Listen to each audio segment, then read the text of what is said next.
அவங்க இருந்தது அடிமை.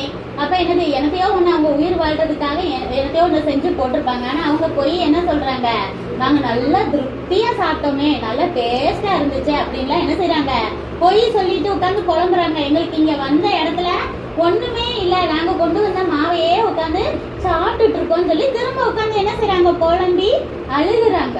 இப்பயும் யார்கிட்ட கேட்கல, தேவன்கிட்ட கேட்கல.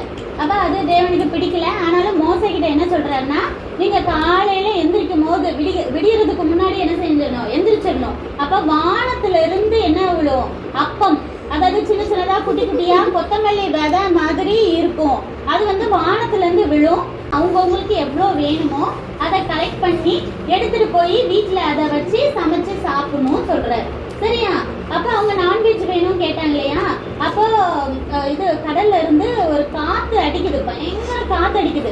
அப்ப கடல் கிட்ட இருக்க பேர்ட்ஸ், காடைகள்லாம் இருக்கும் இல்லையா, அதெல்லாம் அந்த காத்தை அடிச்சுட்டு வந்து இந்த இஸ்ரேல் ஜனங்கள் பாளையம்னா அவங்க தங்கி இருக்கிற டென்ட் போட்டிருக்க இடம், அந்த இடத்த சுத்தி பார்த்தா காடையா வந்து சேர்ந்துருச்சு. அப்ப அந்த காடையெல்லாம் எடுத்து சேர்த்து வைக்கிறாங்க வீட்டுக்கு முன்னாடி. 1 மாசம் 2 மாசத்துக்கு வச்சு சேர்த்து வச்சு சாப்பிடுற அளவுக்கு என்ன வந்துச்சு, காடையா நிரம்பிருச்சு.